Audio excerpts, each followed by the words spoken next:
تو وہ عام مذاہب کے لوگوں سے ہٹا ہوا اس کے جینے کا ایک طریقہ ہے.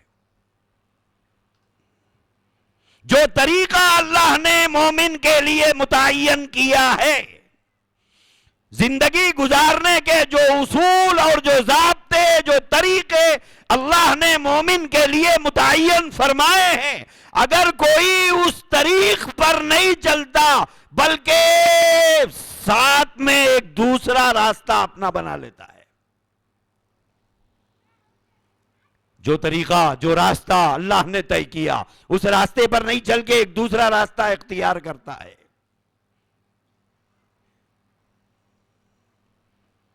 اللہ فرماتے ہیں ہم ڈھیل دیتے ہیں، دیکھتے ہیں کہاں تک یہ بغاوت کرتا ہے.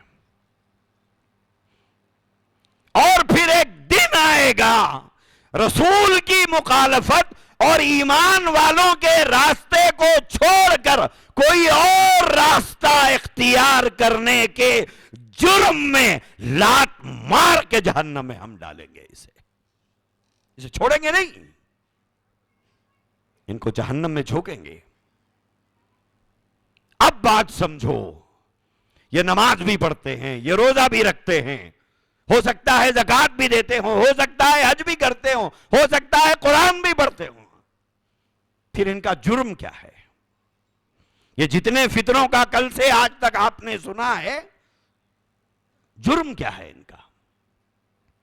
ان کا جرم یہ ہے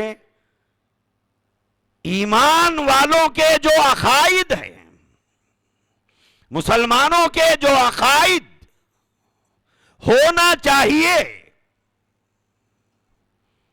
ان کے عقائد وہ نہیں ہے، یہ الگ عقائد رکھتے ہیں، ان کے عقیدے الگ ہیں. تمام دنیا کے مسلمانوں کے عقائد الگ ہیں. اہل السنتی والجماعت کے جو عقائد ہیں ان کے وہ عقائد نہیں ہیں. اہل السنتی والجماعت کا مطلب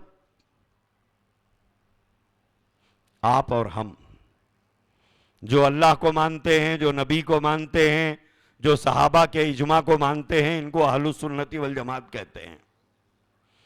چند مخصوص کاموں کو کرنے والے کو اہل السنت والجماعت نہیں کہا جاتا. جو اللہ کو مانتا ہے، جو نبی کو مانتا ہے، جو صحابہ کے اجماع کو مانتا ہے، جو اجماع امت کو مانتا ہے، اس کو اہل السنت والجماعت کہتے ہیں. قرآن کو بھی ماننے والا، سنت کو بھی ماننے والا، صحابہ کی جماعت اور امت کے اجماع کو ماننے والا.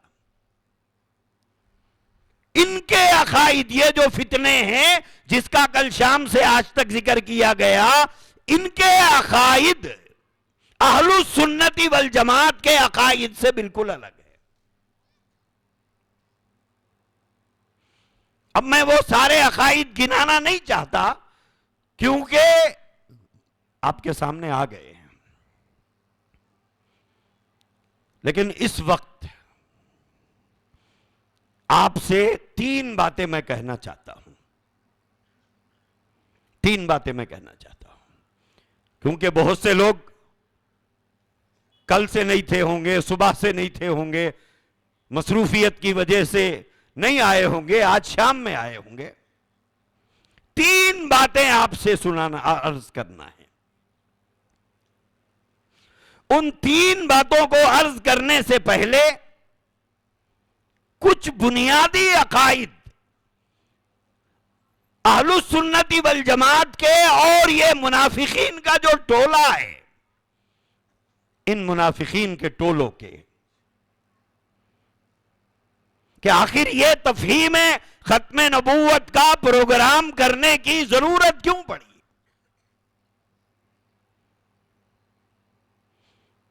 ایک طبقہ ہے جو اپنا نام رکھا ہوا ہے ہم اہل قرآن ہیں.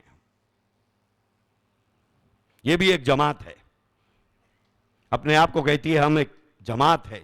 جماعت نہیں ہے، ایک فرقہ ہے. یہ ان کا کہنا یہ ہے، نام بڑا اچھا ہے، ٹائٹل بڑا خوبصورت ہے، 5 روپے کے لیس کی پاکٹ دیکھنے میں کتنی خوبصورت ہوتی ہے، جبکہ کھول کے دیکھا جائے تو 2 روپے کے چپس اس میں نہیں رہتے۔ چاکلیٹ کا کور اتنا بیوٹیفل ہوتا ہے، اتنا خوبصورت ہوتا ہے کہ بچہ ہاتھ اسی کی طرف بڑھاتا ہے کیونکہ دیکھنے میں بڑا اچھا ہوتا ہے۔ تو بعض چیزیں دیکھنے میں بڑی اچھی رہتی ہیں، اندر کچھ اور ہوتا ہے۔ تو انہوں نے اپنا نام رکھا، ہم اہل قرآن ہیں۔ اب کوئی ان سے پوچھے کہ اہل قرآن کا کیا مطلب ہے؟ بولے قرآن کے ماننے والے۔ اہل قرآن کا مطلب کیا ہے؟ قرآن کے ماننے والے۔ آپ قرآن کو نہیں مانتے؟ آپ بھی مانتے ہیں، میں بھی مانتا ہوں، بیٹھے ہوئے سارے بزرگ مانتے ہیں، جو گزر گئے قبرستانوں میں لیٹے ہوئے وہ بھی مانتے تھے۔ پھر ان کی کیا خصوصیت ہے کہ انہوں نے اپنا نام اہل قرآن رکھا ہے؟ اور مسلمانوں کو، نوجوانوں کو، دین کی بنیادی باتوں کو نہ جاننے والے نوجوانوں کو، عقائد نہ جاننے والے نوجوانوں کو امپریس کرنے کے لیے کہتے ہیں کہ ہم صرف قرآن کو مانتے ہیں اور ہم ہر بات قرآن سے بتائیں گے، ہر بات قرآن سے سمجھائیں گے۔ ہمارے بچے بہت امپریس ہو جاتے ہیں، ارے ہر بات قرآن سے بتاتا کہتے، بھائی ہر بات قرآن سے بتاتا کہتے۔ لیکن اس ٹائٹل کے پیچھے کیا چھپا ہوا ہے وہ آپ کو نہیں بتائیں گے۔ یہ اہل قرآن کا جو ٹائٹل ہے اس کے پیچھے کیا ہے؟ دوستو، یہ قرآن کو ماننے والے نہیں ہیں، دعویٰ ہے کہ ہم قرآن کو مانتے ہیں، دراصل یہ منکرین حدیث ہیں۔ یہ منکرین حدیث ہیں، یہ رسول اللہ صلی اللہ علیہ وسلم کی کسی حدیث کو نہیں مانتے۔ یہ کہتے ہیں کہ ہمیں صرف قرآن کافی ہے، ہمیں حدیث کی ضرورت نہیں ہے۔ اسی لیے انہوں نے اپنا نام رکھا، ہم اہل قرآن ہیں، یعنی ہم قرآن کے ماننے والے ہیں۔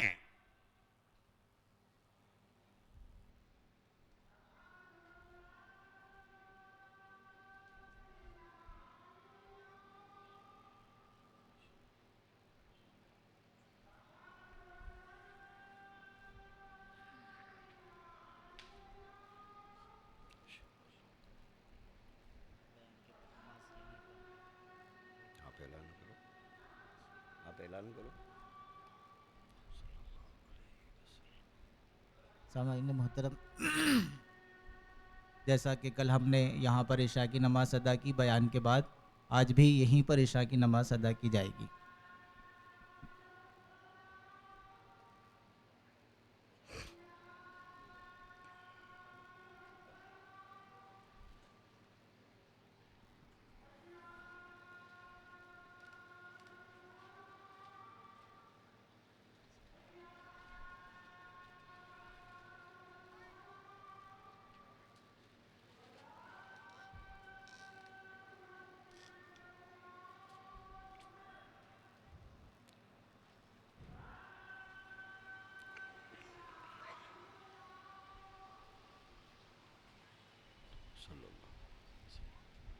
اللهم رب هذه الدعوة التامة والصلاة القائمة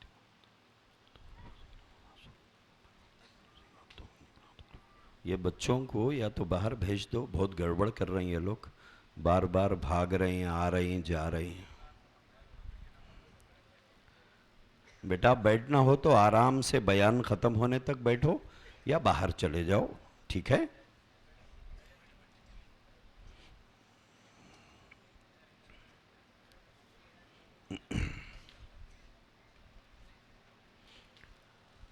جزا اللہ عنا محمد صلی اللہ علیہ وسلم ما ہوا۔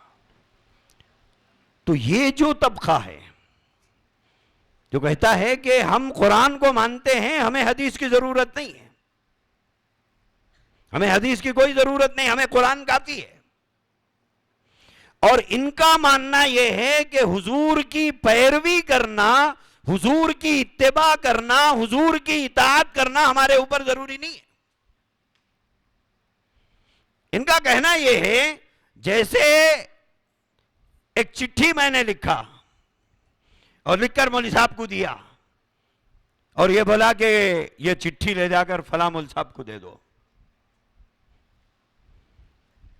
تو اب یہ چٹھی لے کر گئے اور فلاں مولانا کو لے جا کر دے دیے کہ بولے فلاں صاحب آپ کو یہ چٹھی بھیجے ہیں. وہ صاحب چٹھی لے لیے. اب ان کا کیا کام ہے؟ کچھ کام ہے؟ ان کا کوئی کام نہیں ہے.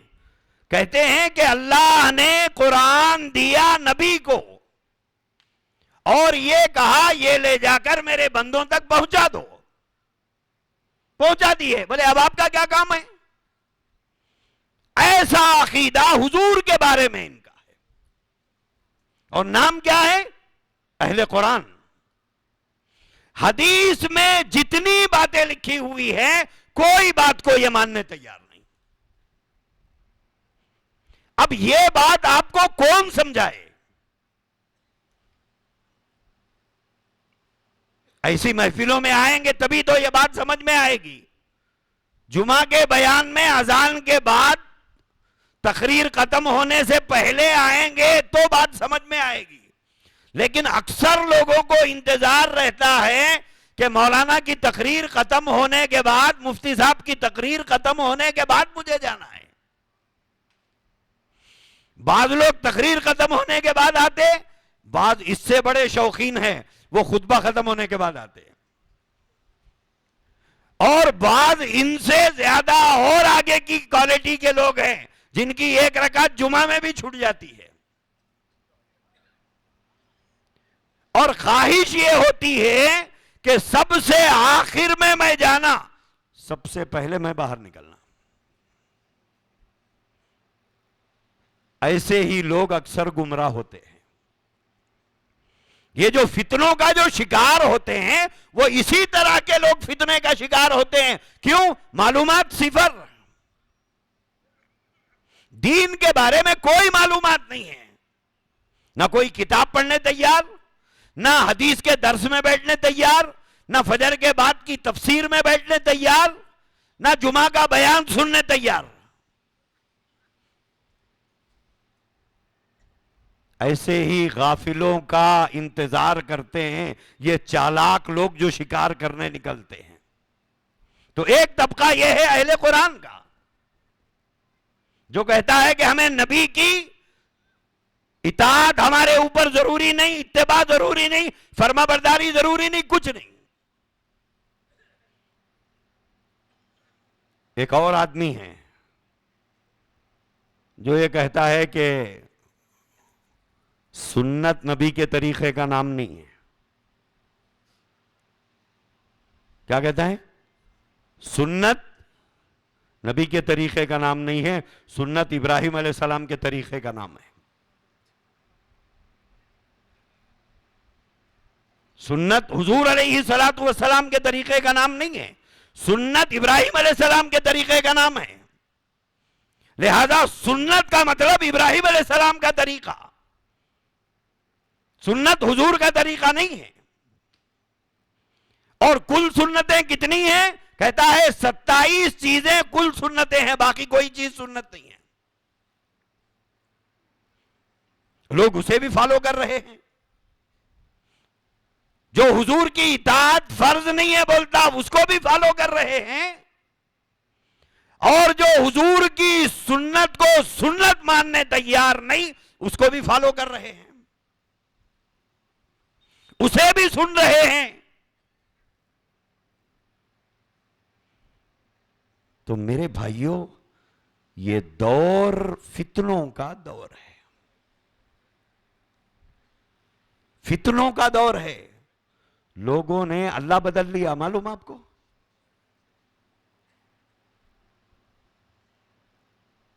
لوگوں نے اللہ بدل لیا. میرے فون میں ہے ویڈیو, اگر کسی کو یقین نہ آئے تو میں بتا دیتا ہوں, آ کے مل لے مجھ سے. ایک گروپ ہے جو صوفیزم کے نام پر اس وقت ایک بہت بڑا فتنہ دنیا بھر میں پھیلایا ہوا ہے.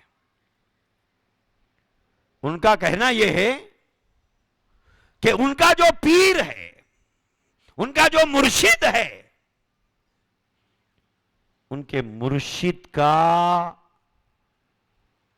وہ کلمہ پڑھتے ہیں, کلمہ جھپتے ہیں.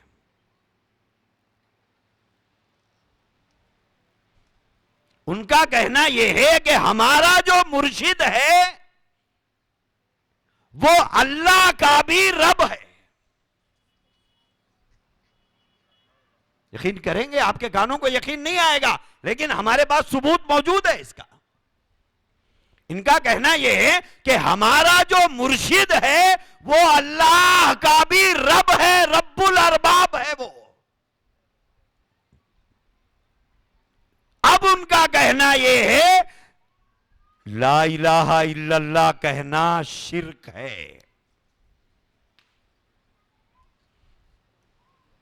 ان کا کہنا یہ ہے لا الہ الا اللہ کہنا شرک ہے. ہم کہہ رہے ہیں لا الہ الا اللہ نہ کہنا شرک ہے. اللہ کے ساتھ کسی کو شریک ٹھہرانا اس کا نام شرک ہے. یہ بدبخت کہتے ہیں کہ اللہ لا الہ الا اللہ کہنا شرک ہے. کیوں؟ بولے ہمارا پیر رب ہے, ہمارا پیر رب ہے, لہذا اب وہ کلمہ پڑھ رہے ہیں, کلمہ سکھا رہے ہیں, لا الہ الا ریاض. الا اللہ کو نکال دیا کلمہ میں سے. کیا پڑھ رہے ہیں؟ آپ مت پڑھیے, یہ پڑھنا بھی کفر ہوگا. میں تو بتانے کے لیے کہہ رہا ہوں. نقل کفر کفر نہ باشد نہیں پڑھنا چاہیے یہ, اس سے تو ایمان نکل جائے گا. یہ پڑھ رہے ہیں لا الہ الا ریاض, الا اللہ نکال دیا کلمہ میں سے. اور یہ پڑھنے والے کون ہیں؟ ہزاروں لوگ ہیں, لاکھوں لوگ ہیں جو کہ یہ کلمہ پڑھ رہے ہیں. کل تک لا الہ الا اللہ پڑھتے تھے, آج لا الہ الا ریاض پڑھتے ہیں. باضابطہ اس ملعون آدمی کی تصویر لگا کر, اس تصویر کے سامنے بیٹھ کر باضابطہ تیرا پیر میرا پیر, تیرا پیر میرا پیر کے نام سے اس طرح پڑھتے ہیں.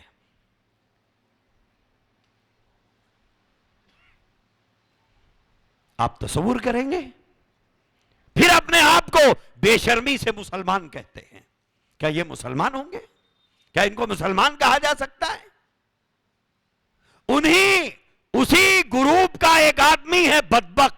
بہت سے نوجوان ہمارے اس کے شارٹ کلپ سنتے ہیں, شارٹ کلپ سے ایک دوسرے کو بھیجتے ہیں. ایک فرینچ داڑھی والا ہٹا کٹا موٹا کھلگے کی طرح رہتا ہے, اس کا نام ہے یونس الگوہر. اس کا نام ہے یونس الگوہر.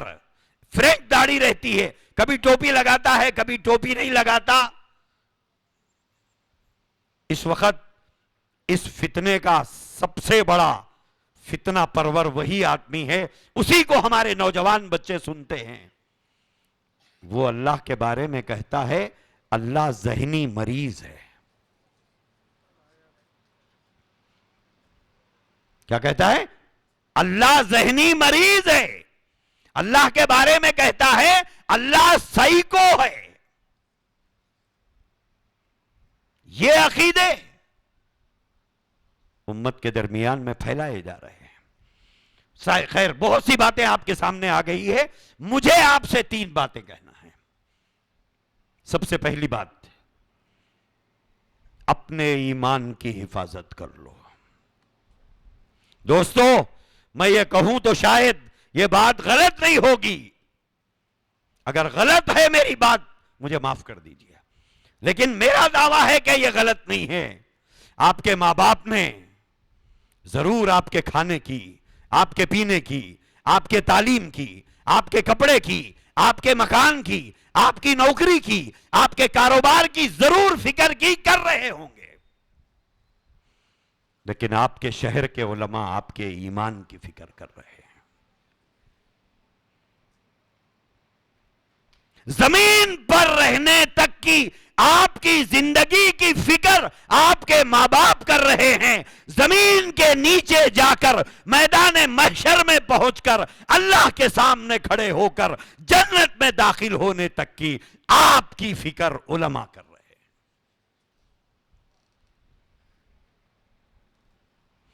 آپ کو علماء کا احسان ماننا ہوگا، جبکہ آپ ہمارے کچھ نہیں لگتے، نہ ددیال کے نہ ننیال کے، آپ کچھ نہیں لگتے، لیکن اس سے بڑا رشتہ ددیالی اور ننیالی رشتے سے بڑا رشتہ ایک وہ ہے جو محمد الرسول اللہ نے آپ کے اور میرے درمیان میں بنایا۔ ننیال تو نانی کی وجہ سے، ماں کی وجہ سے بنا، ددیال تو باپ کی وجہ سے بنا، لیکن ایک رشتہ محمد الرسول اللہ صلی اللہ علیہ وسلم نے بنایا۔ آپ کا اور میرا رشتہ ایمان کی بنیاد پر، اسلام کی بنیاد پر ہے۔ المسلم اخو المسلم۔ اللہ کے نبی نے فرمایا ایک مسلمان دوسرے مسلمان کا بھائی ہے۔ اسی نسبت پر علماء آپ کے دین اور آپ کے ایمان کی فکر کر رہے ہیں۔ دوستو، 3 باتوں میں پہلی بات آپ سے یہ عرض کرنا ہے، اپنے ایمان کو بچا کے لے کے جاؤ، اپنے ایمان کی فکر کرو۔ اگر یہ ایمان لٹا کر ہم چلے گئے، مرنے سے پہلے اگر خدا نہ خواستہ یہ ایمان چلے گیا، تو کیا ایمان چلے جا سکتا ہے؟ بالکل جا سکتا ہے۔ اللہ کے نبی نے فرمایا یصبح الرجل مؤمنا ویمسی کافرا ویمسی مؤمنا ویصبح کافرا۔ ایک آدمی صبح کو مومن رہے گا، شام کو کافر ہو جائے گا، شام کو مومن رہے گا، صبح کو کافر ہو جائے گا۔ مومن کافر کیسے ہوتا ہے؟ ایک سوال ذہن میں آئے گا کہ مومن کافر کیسے ہوگا؟ صحیح بات تھی انکار کر دیا کافر ہو جائے گا، غلط بات تھی اقرار کر لیا کافر ہو جائے گا۔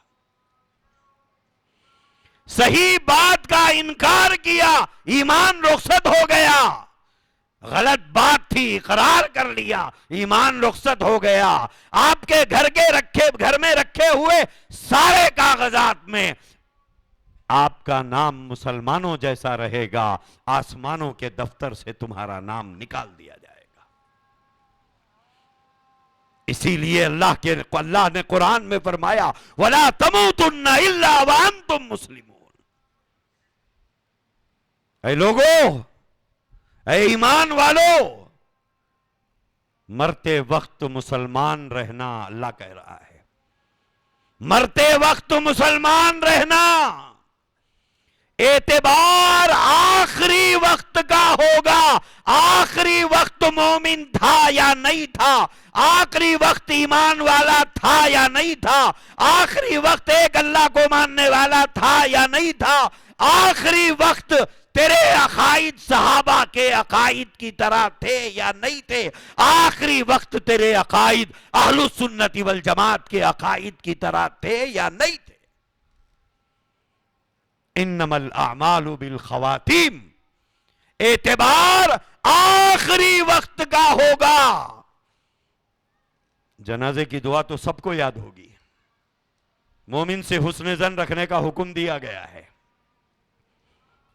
میرا گمان ہے آپ کے ساتھ، اچھا گمان ہے، ورنہ بہت سے لوگ ایسے ہیں باپ کا جنازہ رکھا ہوا ہوتا ہے، بیٹے کو دعا نہیں آتی، ماں کا جنازہ رکھا ہوتا ہے، بیٹے کو دعا نہیں معلوم ہے، دعا نہیں یاد ہے کہ اب جنازے میں کیا دعا پڑھنا ہے۔